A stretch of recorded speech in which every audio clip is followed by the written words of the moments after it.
Hi guys and welcome to ThrustZone.com. This is Mohit Soni. Right in front of you is the MPV of India. This is the Toyota Innova.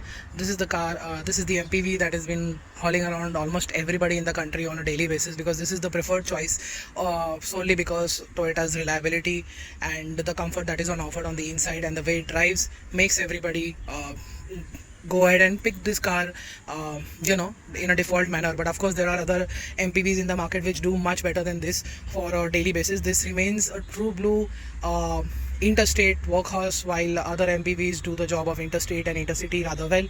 But surprisingly, there are people who still consider it for everyday needs, for their everyday duties, which includes weekends and interstate trips and outstate trips, and even as their everyday go to office or work vehicle. What is it all about? Well, it was almost 5 years ago when we test drove this car. This has come back after that moment, and it's come in its BS6 facelifted avatar. It maybe missed the BS6 version. This is the BS6 facelifted avatar, and as you can see, I'll quickly jump to the design where you can see the grille is all new, the bumper is all new. And let me also tell you the fact that the bumpers on the Innova at the front and at the back are prone to scratches all the time, because if you drive a little fast, you will always end up scratching the bumpers. You can't go fast in this because the way the suspension has been tuned, which is on the softer side, so those bumpers will always be scratch prone if you are driving enthusiastically or quickly, which the vehicle promotes as well, and which I'll let you know in a bit. On the side profile, it remains the same. The headlamps remain the same. The alloy wheels remain the same. The same chrome treatment on the side looks the same, and that is the same story at the back as well. Same set of tail lamps. And now in terms of varianting, we know that it doesn't get a 2.8. It only gets a 2.4 motor. So that's what we have here in the top end avatar. And yeah, let's just quickly show you the fact that at the back directly is this. Apologies for this corner. You've got more than enough knee room, leg room, header room, shoulder room with this captain seat. Of course, I would always prefer a bench on this side. USB port here, 12 volts socket here, and that's the AC controls. Those are the ambient lighting that is on offer with the car. Basically, nothing has changed over the BS6 version, and what you get here is this boss mode here, which you can liberate even more space. Let me just give you a small example of that. Lots of space here, almost feels like a luxury vehicle in terms of space, because the plastics could have been better, the roof liner could have felt better, and although the leather feels very nice, this satin finish and one touch up down windows are welcome. This wood also feels very bare basic, but again, this soft touch material also could have been better. We appreciate the soft touch, but the material could have been better for a price that this vehicle comes at. At the back, you know for a fact that the rear seats are really impressive, but let me show you when you don't use the 7 seats, which you don't every single day unless you're a cab operator, is the fact that this is the kind of space you get to lug around stuff like this, like how it's been done here. The seats are folded this way, and you've got a seat belt for the rear passengers as well, mounted on the roof, which has been a Toyota thing where since a very long time now. Even now, manufacturers do not follow it in their vehicles.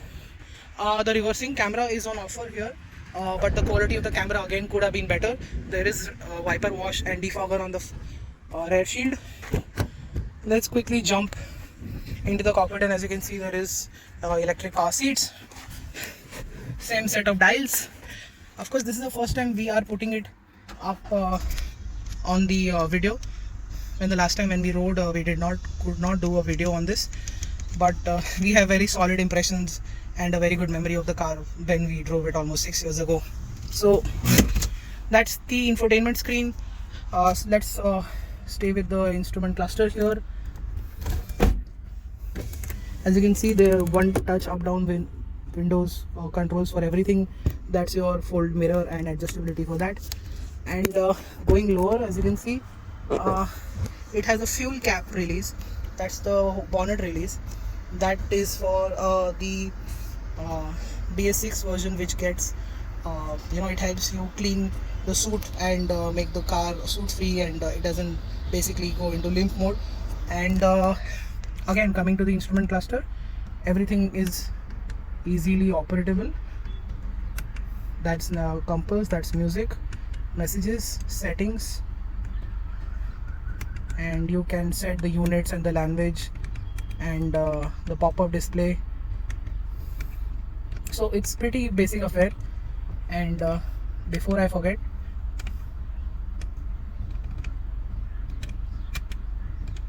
that's the kind of fuel economy we are also getting. Of course, this is the main screen, and as you can see, the fonts, the screen size, everything is on the dated side. Of course, it works really well. It responds to touch quite quickly, and the audio system is also quite good, but could have been better for this price. That's the clock. That's how you can adjust it in a very 90s way. Even the fonts and everything, the way everything is laid out is very early 2000. So this car definitely feels dated in that aspect.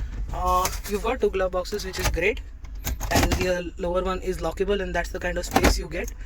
Door pads, as always, are great. With Innova, you can stuff a lot of things here, which is brilliant. And as you can see, this material getting used to everything, and of course this is a press car, so it's been used heavily like any other Innova, and this is showing signs of getting black, so not a great aspect. That's the cup holders. This is the very unique part of the Innova, which continues even today, so that's a cool thing to cool your drinks. Storage here as well, that's a lot of storage. A very big cup holder. Under armrest storage is also quite good. And of course, there is no air filter. The IRVMs are not automatic. There is no sunroof on offer because the air vents are now roof mounted. You get height adjustable seats. The passenger side seat is not powered. Ventilation is a miss. There's no connectivity features. There's no ADAS features. And yeah, the Innova just feels like a very tough, solid, very simple workhorse. And the AC works rather well though. Even on a single blower setting here in Bombay, it's very hot right now, and it's been doing its job really well. That's the gear shifter. The plastics here again also could have been better. This also is very hard plastic. This is also very hard plastic. And Innova just needs to get a very big leap in quality. If it can even match the welfare to a certain extent, then the value for money quotient will definitely go higher. And what is really impressive though, and what has gotten truly better, is the engine and the gearbox. And let me explain to you while I drive. So what is the Toyota Innova like to drive? We have the 2.4 cylinder motor, which is producing 148 PS of power, 343 Newton meters of torque. It gets a torque converter, 6-speed automatic, and it's almost quick. It's almost seamless. It could have been better in that aspect. It could have been much more smoother, much more quicker when it comes to upshifts and downshifts.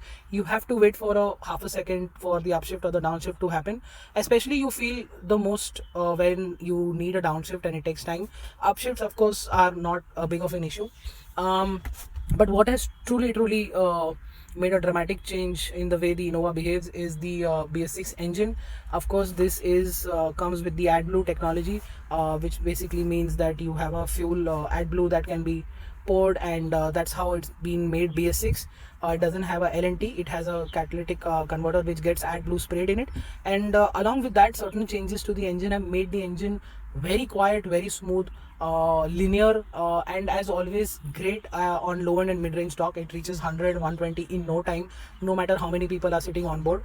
And that's it maintaining its true forte of the people mover, where it can just haul people with absolute use, absolute comfort, and it reaches 80 100 120 in no time in the city, and hauling all those people in the city is also not a problem. And the second big thing that has happened is the fact that the refinement on offer has gone significantly up. I remember it sounding almost like an industrial vehicle, but now it does not.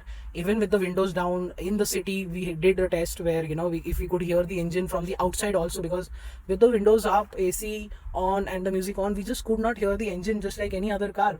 The previous Innova, that was not possible. Even when we got the windows down, we still could not hear the engine much. So I think that's a dramatic improvement in refinement. Toyota has done it, or it has automatically happened because of the BS6 transition. The changes that they had to make has brought in refinement, and whatever the reason is, it's a very welcome move. The refinement is much better, but like I said, the gearbox could have been better. The brakes could have been sharper. It still gets drum brakes at the back.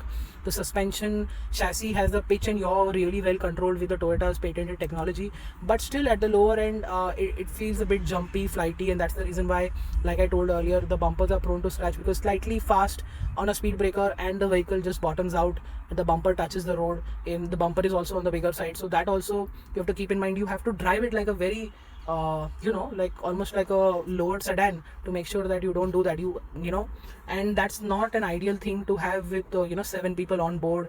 You have to really slow down for like almost like a sports car on the speed breakers to avoid getting your bumper scraped. So I think Toyota can work on that aspect as well, because it continues to be the same how it was earlier. And that's about it, I guess. The steering, decent feedback, very light in the city. Of course, I can't comment much on the steering right now because our test vehicle has alignment and balancing slightly off. So while on a straight road, the steering is slightly on the left side. But still, it's a little difficult to maneuver this car because of the steering. But once you are on the move and changing lanes in the city and on the highway, it's not a problem at all. So most of the time you won't realize it, but of course there is room for improvement.